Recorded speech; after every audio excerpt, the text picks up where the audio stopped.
Welcome to today's book reading tutorial by Bookluv channel. Today we shall learn more about Kathak, a world-famous classical dance form from India. One of the most well-known styles of classical dance from ancient India is called Kathak, and it is said to have originated with North Indian storytellers or traveling bards known as Kathakars.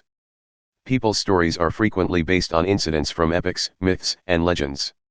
North India experienced a boom in Vaishnavite worship in the 15th century. New poetic and musical genres were created as a result of the Bhakti movement. The Ras Leela of Brajbhumi is the source of the ancient dance form known as Kathak in Uttar Pradesh.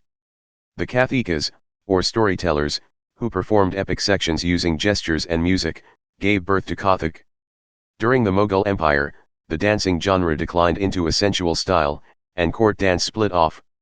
It was also influenced by Persian attire and dance styles. In the 20th century, Lady Leela Sakhe revived Kathak's traditional aesthetic. Features of Kathak. The footwork and pirouettes of the Kathak dance style are renowned. Similar to Bharatanatyam, Odissi, and Manipuri, Kathak combines movement elements to produce pure dance routines. There are various names for the cadences, including Tukra, Tura, and Tarana, all of which denote the type of rhythmic patterns used. As a distinct dance form, Kathak has made a name for itself. As the only classical dance in India with connections to Muslim culture, it presents a unique combination of Hindu and Muslim artistic innovation. Given that Kathak is based on Hindustani music, the growth of several gharanas has been an important aspect of Kathak. Lucknow, the city attained its zenith under the rule of Nawab Wajid Ali Khan. It emphasizes grace and expression more strongly. Jaipur, it was founded in Jaipur by Banuji, who placed an emphasis on fluidity, speed, and protracted rhythmic patterns.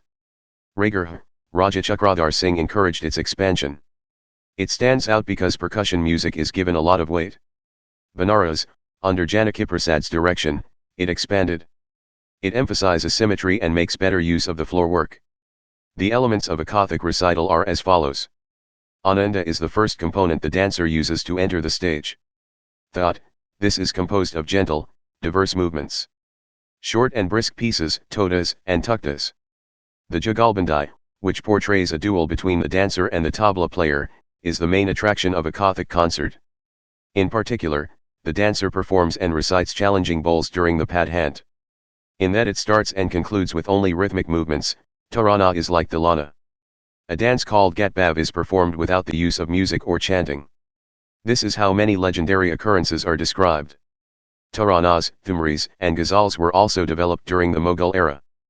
Three types of Tandavas, Krishna Tandava, Shiva Tandava, and Ravana Tandava, as well as a fourth type, Kalika Tandava, are widely utilized in Kathak dance. The Tandava dance emphasizes rhythm and movement and is a representation of the manly aspects of dancing. The dance that represents Lord Shiva's Rudra Bhava is another name for it. Sharp, vigorous movements that attempt to capture the essence of the underlying Bhava set it apart. The patronage of the Mughals gave this dance style a new lease of life. There was a transfer from the temple courtyard to the royal durbar, requiring alterations to the presentation. In the 18th century, Kathak reached its zenith under the patronage of Wajid Ali Shah, the final Nawab of Oudh. Among the well-known individuals associated with Kathak are Janki Prasad of the Banaras Gharana, Ishvari Prasad, Pandit Birju Maharaj of the Lucknow Gharana, and Raja Chakradhar Singh of the Raigir Gharana. Bookluv recommends the following books. Kathak Nritya Shiksha by Puru Dadheech. Kathak Nritya by Lakshmi Narayana Garg. Rhythmic Echoes and Reflections, Kathak by Shovana Narayan. Please like, share and subscribe. Goodbye and happy reading.